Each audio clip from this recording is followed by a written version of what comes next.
Hey everyone, and welcome back to the channel. Today we're diving deep into the shadows of the internet, back to a time when a single image could spark a global phenomenon. We're talking about one of the most iconic and terrifying figures ever born from a creepypasta, the Slender Man. But where did this impossibly tall, faceless figure in a black suit actually come from? Was he an ancient myth? A forgotten folktale? The answer is much more recent and digital than you might think. Our story begins on June 10th, 2009. A user on the Something Awful internet forum named Eric Knudsen, going by the username Victor Surge, entered a paranormal Photoshop contest. The challenge was simple. Take ordinary photographs and manipulate them to appear supernatural. Knudsen submitted 2 black and white photos. Both depicted groups of children, and in the background of each, lurking ominously, was a tall, thin, spectral figure with no face. He added snippets of text to his creations, one of which read, "We didn't want to go, we didn't want to kill them. But its persistent silence and outstretched arms horrified and comforted us at the same time." He named his creation the Slender Man. And just like that, a legend was born. What made the Slender Man so effective? It wasn't just the spooky images, it was the ambiguity. Knudsen's captions were deliberately vague, hinting at a deeper, untold story. He tapped into a primal fear, the fear of the unknown, of a predator that watches from the periphery, the facelessness, the formal suit, the unnatural height. It all combined to create something deeply unsettling. Other forum users were instantly captivated. They didn't just comment on the photos, they started adding to the mythology. This is where the story gets really interesting. People began creating their own doctored photos, writing their own short stories, and expanding the lore. The Slender Man mythos evolved into a collaborative open-source horror project. He wasn't just a monster, he was a character with developing traits. He was said to stalk children, to be found in forests and abandoned locations, and to cause slender sickness, a supposed illness causing paranoia, nosebleeds, and nightmares in his victims. He could teleport, had tentacle-like appendages that could sprout from his back, and his presence could disrupt electronic devices. The myth spread from the Something Awful forums like wildfire, finding new life on platforms like 4chan and DeviantArt. But it was the rise of YouTube that truly catapulted Slender Man into the mainstream. A key moment was the creation of the web series Marble Hornets in 2009. The series, presented as found footage, followed a young man named Jay as he reviewed old tapes from his friend Alex's student film project. As Jay watches, he uncovers that Alex was being stalked by a mysterious entity referred to as the Operator, their version of Slender Man. Marble Hornets was a masterclass in slow-burn psychological horror. It used the found footage format to create a sense of gritty realism that made the story feel terrifyingly plausible. It wasn't just jump scares, it was the creeping dread, the feeling of being watched, the slow descent into madness. The series became a massive hit, and with it, the Slender Man became a household name for a new generation of internet users. It proved that a compelling horror story could be told with a minimal budget, just a camera, some clever editing, and a powerful central idea.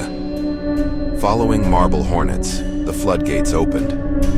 Countless other web series known as Slender Vlogs or ARGs, alternate reality games, popped up. Series like Tribe 12 and Everyman Hybrid each added their own unique spin to the mythology, creating a complex, interwoven universe of stories all centered around this faceless entity. It was no longer just a meme. It was a modern digital folktale, constantly being retold and reshaped by its audience. Then came the video games. In 2012, an indie developer named Mark Hadley released Slender the 8 Pages. The premise was deceptively simple. You're alone in a dark forest at night, armed only with a flashlight, and you have to collect 8 pages scattered around the map before the Slender Man catches you. The game was terrifying. The more pages you collected, the more aggressively he would hunt you. The screen would fill with static, and a deafening sound would blast as he got closer. It was an overnight sensation, fueled by reaction videos from YouTubers like PewDiePie and Markiplier, whose terrified screams introduced millions more to the Slender Man. The success of The 8 Pages led to a more polished sequel, Slender, The Arrival, which expanded the gameplay and lore, even incorporating elements from Marble Hornets. The Slender Man had successfully jumped from image forms to video series to interactive gaming, cementing his place as a true pop culture icon of the digital age. He was the monster that the internet built together. But the story of Slender Man has a dark, real-world chapter that we need to talk about. The line between fiction and reality blurred in a tragic way in 2014 in Waukesha, Wisconsin. Two 12-year-old girls lured their friend into the woods and attacked her, claiming they did it to become proxies of the Slender Man and prove his existence. Thankfully, the victim survived after crawling to a roadside where she was found. This horrific event brought the Slender Man myth into the national spotlight for all the wrong reasons. It sparked a massive debate about internet culture, mental health, and the influence of online content on young people.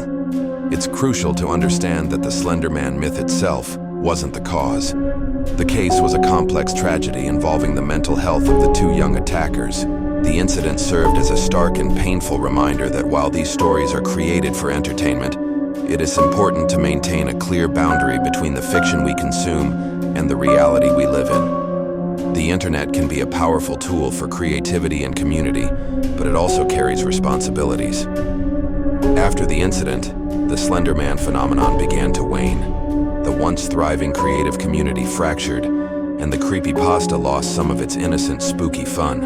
In 2018, a major Hollywood movie was released, but it was critically panned and failed to capture the subtle psychological horror that made the original myth so compelling. For many, it felt like the final nail in the coffin for the character's mainstream relevance. So, what is the legacy of the Slender Man? He is a perfect case study of how folklore is created in the 21st century. He wasn't passed down through generations by word of mouth around a campfire, but through forum posts, video edits, and game code. He represents a new kind of myth-making, digital, collaborative, and incredibly fast. The Slender Man showed us that a monster doesn't need an ancient origin to be terrifying. It can be born from a simple Photoshop and grow into a global nightmare fueled by our collective imagination. He tapped into our modern anxieties, the fear of being watched through our screens, the loss of privacy, and the unsettling nature of viral information that can take on a life of its own. In the end, the Slender Man isn't just a tall, faceless monster.